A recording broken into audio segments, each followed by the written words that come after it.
Bonjour à toutes et à tous. Aujourd'hui, on va parler soufre végétal. Mais cette vidéo aura aussi deux autres objectifs. Celui notamment de vous montrer pourquoi préférer la fermentation à toute autre méthode de conservation et de vous encourager à consommer soit des aliments crus, fermentés ou non, soit des aliments cuits mais de façon ultra douce, c'est-à-dire à 60-65 degrés maximum. Et je vais expliquer pourquoi. C'est notamment pour bénéficier d'un trésor pour notre santé que contiennent beaucoup de légumes, le soufre végétal ou sulforaphane. Le soufre végétal existe sous la forme de son précurseur dans les légumes, la glucoraphanine, qui est un répulsif naturel contre certains insectes. Lorsque cette glucoraphanine se retrouve en contact avec une certaine enzyme qui se trouve elle aussi dans le légume, on appelle ça donc une enzyme endémique, une nouvelle molécule va être produite, le soufre végétal, appelé aussi sulforaphane. Mais attention, la glucoraphanine est détruite en moins de 30 minutes à 70 degrés. Le froid du congélateur ou la surgélation la détruit aussi. Autrement dit, les légumes surgelés ne produiront pas de soufre végétal. Et pour finir, seulement 2 minutes de micro-ondes auront raison d'elle. Une carence en soufre végétal pourrait avoir des conséquences catastrophiques sur notre organisme.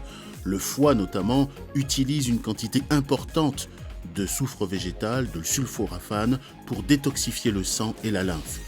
Non seulement cela, mais le soufre végétal a aussi des effets anti-cancer, anti-métastasiques qui ont été établis par de nombreuses études scientifiques. Et aussi, ce même soufre végétal a un pouvoir anti-inflammatoire, notamment sur les voies respiratoires et les poumons.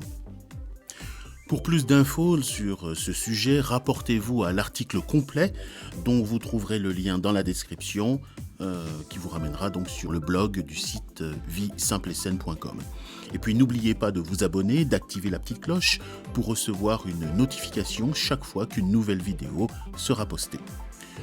Pour neutraliser l'acidité, le goût acide des légumes lactofermentés, on va utiliser une méthode ultra douce de cuisson à 60-65 degrés. Pour cela, on va utiliser une poterie culinaire en grès noir. Avant la cuisson, ajoutez les aromates de votre choix. Moi, je vais y mettre une sauce probiotique dont la recette est dans la description. Les non-végétariens, bien sûr, pourront rajouter viande ou poisson à leur guise. J'adore y rajouter quelques shiitake séchés. On laisse la poterie accumuler de l'énergie pendant 10 minutes environ, à feu bas.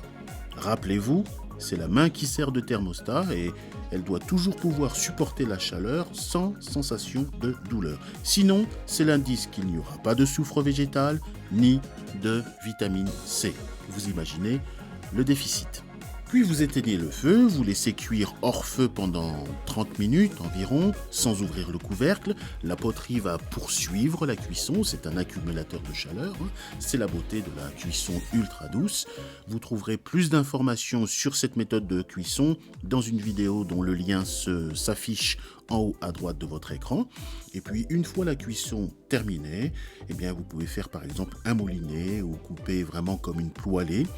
Et le tour est joué. Cette action fait entrer en contact glucoraphanine et myrosinase et vous aurez donc un maximum de soufre végétal qui vous permettra d'avoir un aliment anti-cancer et détox. Allez, bonne fermentation, bon appétit, à bientôt.